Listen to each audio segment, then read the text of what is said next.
Cześć, witam Was Energik w kolejnym odcinku To było grane Console Edition i dzisiaj mam dla Was grę Evil Dead Hail to the King, czyli w zasadzie ostatnia gra, znaczy no nie ostatnia, bo jeszcze była wcześniej jakaś gra tam chyba 8-bitowa, ale to już sobie daruję to, czy tam 16-bitowa. Ostatnia gra z serii Evil Dead, dwie kolejne, Regeneration i Fistful of Boomstick pojawiło się już na kanale, ale pozostał jeszcze Hail to the King. Hail to the King to gra, która ponownie nawiązywała do klasycznych survival horrorów, czyli na przykład Resident Evil. Próbowano przenieść ten klimat Evil Dead, ale zrobić survival horror z założeniami serii Resident Evil. Udało się to średnio. W grze oczywiście wcielamy się w Asha, nie mogłoby być inaczej. Oczywiście głos Ashowi podkłada Bruce Campbell, jak w każdej grze z serii Evil Dead. Zawsze Bruce Campbell musi być, bo bez niego w zasadzie to by nie był Evil Dead. Nie dałoby się podrobić Bruce'a Campbella, także Ash Williams musi mieć swój głos i koniec. Gra jest jakby troszkę historią alternatywną, wydaje mi się, chociaż może nie. Dzieje się jakby po drugiej części Evil Dead. Po drugiej? Dobrze mówię? Po drugiej, tak. Nie jest historią alternatywną, aczkolwiek no nie wiem, czy teraz czy to jest historia, trochę się zamotałem. Dobra, zostawmy to.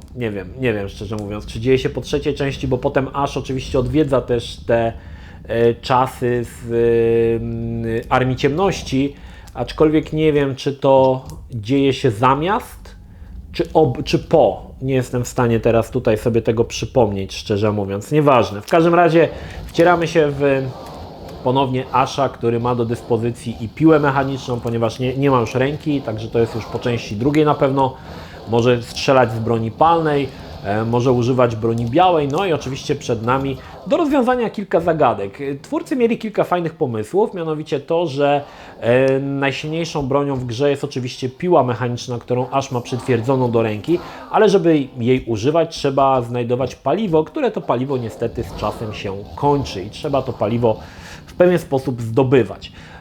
Gra ma przed sobą kilka tam, powiedzmy, średnio ciekawych zagadek, natomiast jednym z problemów gry jest to, że mamy tutaj nieskończenie respawnujących się przeciwników i to doprowadza, powiem Wam, do szału, bo gra jest tak skonstruowana, że każdego przeciwnika pokonujesz i tracisz trochę energii, ale zazwyczaj z tego przeciwnika wypada Ci apteczka, mała. Podnosisz tą apteczkę, regenerujesz część energii i pojawia się kolejny przeciwnik, którego znowu stracisz troszkę energii i on znowu rzuci Ci apteczkę. I można tak w kółko, słuchajcie, kilkadziesiąt godzin powtarzać ten cykl w nieskończoność.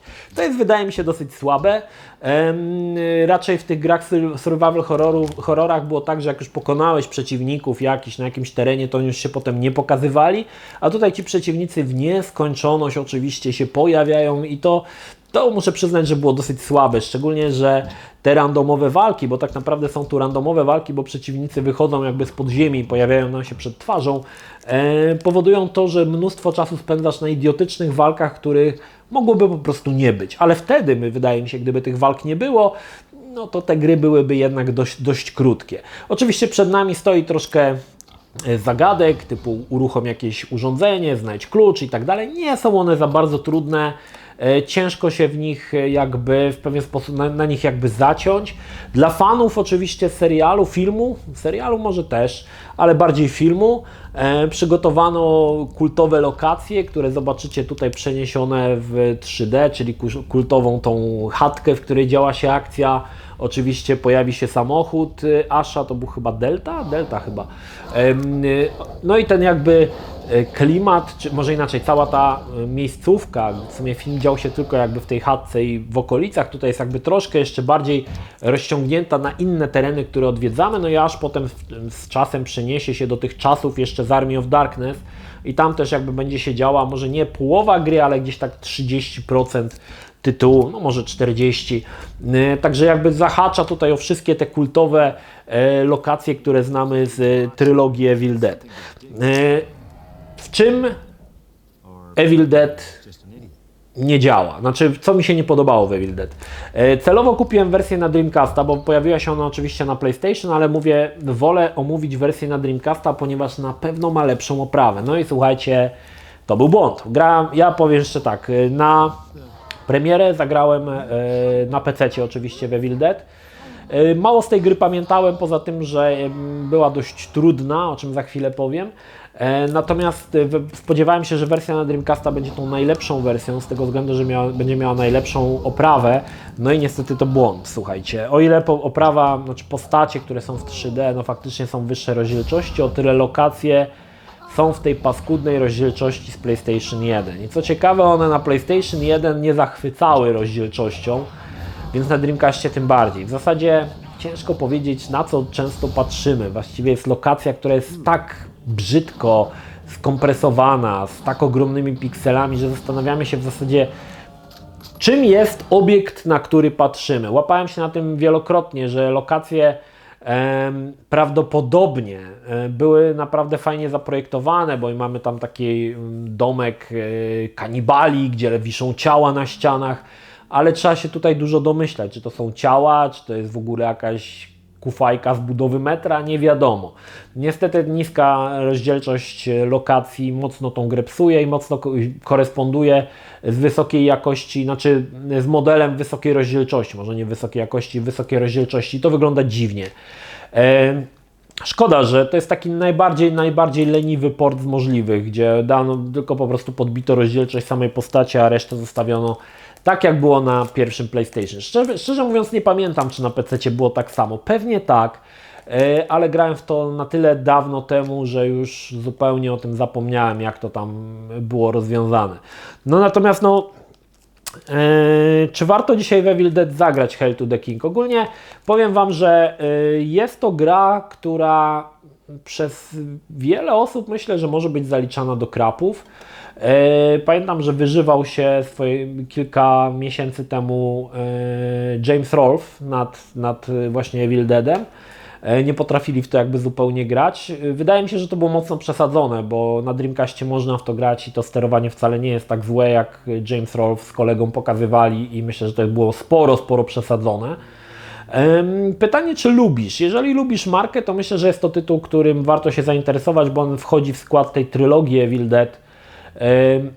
A tych gier, no tak jak mówię, wiele nie było. Najlepsze oczywiście Regeneration i tutaj nie ma co do tego żadnych wątpliwości, natomiast wydaje mi się, że i tak Hail to the King jest lepsze niż Fistful of Boomstick z tego względu, że mocno nawiązuje do trylogii filmowej, spotkamy kultowe, znaczy odwiedzimy kultowe lokacje, ale też spotkamy postacie z filmowego Evil Dead i myślę, że tutaj to przemawia za właśnie tym Hail to the King. Natomiast no mówię, odrzuca strasznie niska rozdzielczość i tak naprawdę czy zagrasz sobie w to na PlayStation, na PC-cie czy na Dreamcastie, nie ma żadnego znaczenia. Na wszystkich tych sprzętach ta gra wygląda podobnie, aczkolwiek na Dreamcastie i na PC będziesz miał wyższą rozdzielczość postacie wyższej rozdzielczości, także wybór jest w zasadzie podyktowany tym, jaką platformę masz i na której lubisz grać, tak? I to tyle. Natomiast jest tu kilka fajnych pomysłów, aczkolwiek mam pewne zastrzeżenie też do gry Evil Dead, że jest to gra, która nie wprowadza Cię w ogóle w arkana rozgrywki. Znaczy, to są jeszcze czasy, kiedy nie było żadnych tutoriali do gier. I nie mówię o tym, że jak odpalić piłę czy coś takiego, chociaż to też, bo zanim wpadniesz, że żeby odpalić piłę trzeba 2 razy nacisnąć prawy trigger. Oczywiście można przejrzeć manual, ale kto przegląda manuale? Albo to, że zbierasz jakieś dziwne grzyby i potem dopiero doszedłem, że część z tych grzybów dzięki specjalnemu urządzeniu, które w zasadzie nie wiadomo do czego służy, potem się okazuje, że potrafi jedne grzyby przerabiać na paliwo do piły mechanicznej, a inne grzyby na apteczki. Ale oczywiście o tym gra Ci nie powie, musisz na to sam wpaść, albo jest to w manualu, którego przyznaję się nie czytałem, no bo nie jestem zwierz, żeby czytać manuale do gry. Także jest tutaj dużo takich rozwiązań, których nie do końca gra Cię wprowadza jakby w swoje arkana i liczy na to, że sam na to wpadniesz, a przy tym gra jest dość trudna, bo tak naprawdę aż dość szybko ginie, więc w zasadzie zbieranie, czy tam to, że każdy przeciwnik niemal, którego pokonasz, wyrzuca apteczkę po sobie, jest spowodowane tym, że postać Asha dość szybko traci tą energię i wierz mi, że czasami mając w kieszeni 20 apteczek nie czujesz się wymiataczem, bo wiesz, że to jest bardzo złudne. Nie jest to oczywiście złe, bo że gra jest trudna, tylko że jest ona trudna z takiego dość, można powiedzieć, prymitywnego powodu, tak? Że masz nieskończony respawn wrogów, który jest idiotyczny i którzy zabierają Ci dużo energii. To nie jest dobre, tak? Wydaje mi się, że to nie jest dobre dla takiego klasycznego survival horroru. Natomiast no mówię, jeżeli jesteś fanem marki Evil Dead, no to myślę, że warto się zapoznać z tym, no bo tych gier naprawdę nie ma dużo, 3 raptem. Każda oferuje troszkę inne, wydaje mi się, doznanie. Każda troszkę inaczej podeszła do tematu, ale Hail to the King umieściłbym gdzieś po środku. Jednak to Fistful of Boomstick wydaje mi się, że było najgorszą częścią z tych wszystkich gier opartych na marce. Czy polecam dzisiaj? Powiem tak, wiesz co, no musisz zdecydować, obejrzeć sobie jak to wygląda na gameplayach i zdecydować, czy chcesz się z tym męczyć. No jak sam widzisz, nie jest oprawa jakaś rewelacyjna, ale przypominam, że gra jeszcze wyszła z czasów, to jest gra z czasów pierwszego PlayStation, także też nie ma co wymagać. Aczkolwiek wydaje mi się, że na przykład nie ma startu do takiego Residenta, nawet jedynki, który w mojej opinii oprawa była o wiele lepsza. Natomiast no, jeżeli lubisz markę, oglądasz serial, film, no to myślę, że warto. No to jest jednak tytuł, który w pewien sposób oddaje klimat, chyba nawet najlepiej oddaje klimat filmu. Jeżeli podobał Ci się film, to faktycznie Hail to the King jest grą, która najlepiej oddaje klimat filmu. I tyle, no. I tyle, no. Trzeba się przemęczyć z tą niską rozdzielczością paskudnych lokacji. Jakoś to skończyłem, więc skoro ja to skończyłem 2 razy i na premierę i potem na Dreamcastie, więc myślę, że też dasz radę, jeżeli się zdecydujesz. No, to chyba tyle, no nie ma co dalej strzępić jęzora. Spodziewałem się, że jednak ta wersja na Dreamcasta będzie troszkę lepsza, no ale cóż, tak to jest, życie.